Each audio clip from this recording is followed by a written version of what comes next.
कुछ जगह दिया 644 में हर्षवर्धन नर्मदा नदी को क्रॉस कर गया और नर्मदा नदी के किनारे चालुक्य वंश के शासक पुलकेशिन सेकंड से लड़ाई लड़ा।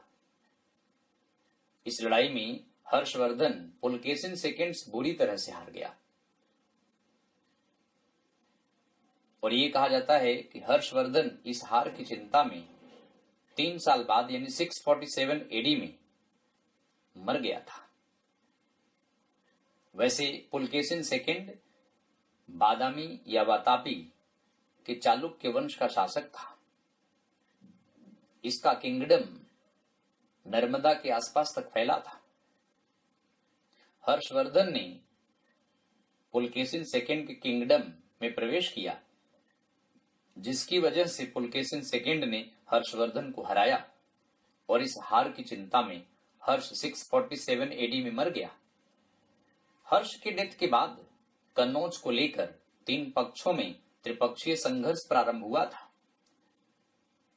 यह त्रिपक्षीय संघर्ष यानी ट्रिपार्टाइट स्ट्रगल कन्नौज को लेकर लड़ा गया था, जिसमें गुर्जर प्रतिहार डायनेस्टी,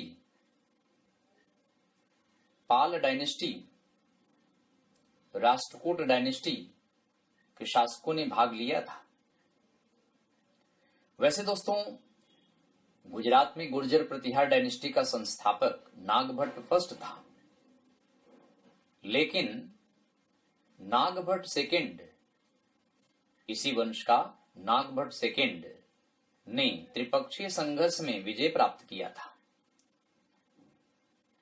पाल वंश का संस्थापक बंगाल में गोपाल था, लेकिन गोपाल का बेटा धर्मपाल, इसने विक्रमशिला विश्वविद्यालय बिहार में बनवाया, वर्तमान में भागलपुर में है। विक्रमशिला विश्वविद्यालय भी प्रसिद्ध शिक्षा का केंद्र था। तीसरी डायनेस्टी त्रिपक्षीय संघर्ष में जो शामिल हुई राष्ट्रकूट डायनेस्टी थी। इसका संस्थापक दंत्यदुर्ग था और यह डायनेस्टी मान्यखेट में आई थी, महाराष्ट्र में है।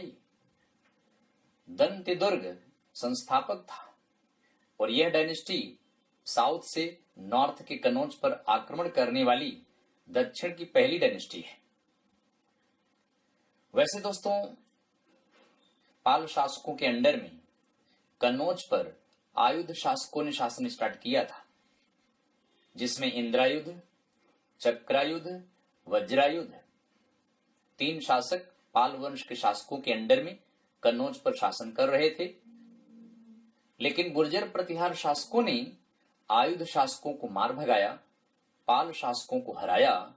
पाल शासकों ने राष्ट्रकूट शासकों को इनवाइट किया, राष्ट्रकूट शासक आए और राष्ट्रकूट शासकों ने गुर्जर प्रतिहार शासकों को हराया और फिर वापस साउथ में चले गए।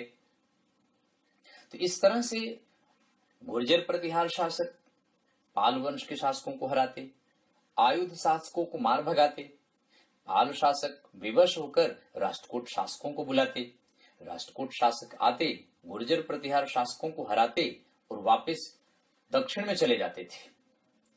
यानी उनका उद्देश्य नहीं था कि दक्षिण के राष्ट्रकूट शासक उत्तर के कन्नौज पर कब्जा करें, तो वे वापस चले जाते थे। वैसे राष्ट्रकूट शासकों का अमोघ वर्ष एक किंग था, बड़ा ही पॉपुलर किंग था। अमोघ वर्ष, अमोघ वर्ष यह एक आर्ट, आर्किटेक्चर, लिटरेचर यानी तमाम आर्किटेक्चर वगैरह से रिलेटेड, या इसको कह सकते हैं कि आर्किटेक्चर लवर था। राष्ट्रकूट शासकों के शासन काल में 11वीं शताब्दी में एलोरा की गुफाएं बनी हैं। एलोरा केव्स, यह हिंदू धर्म, जैन धर्म, बौद्ध धर्म तीनों से रिलेटेड है।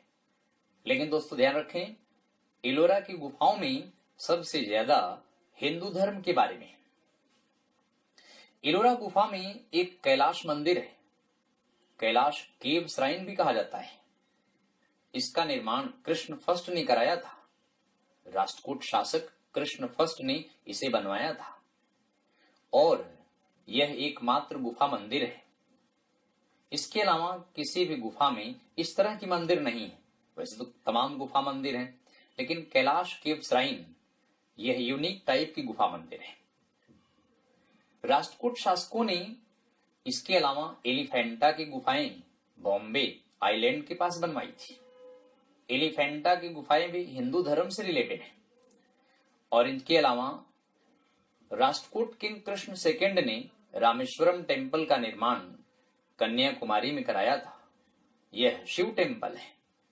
तो इस तरह से राष्ट्रकूट शासक न केवल आर्ट आर्किटेक्चर बल्कि धर्म से भी प्रेम करते थे।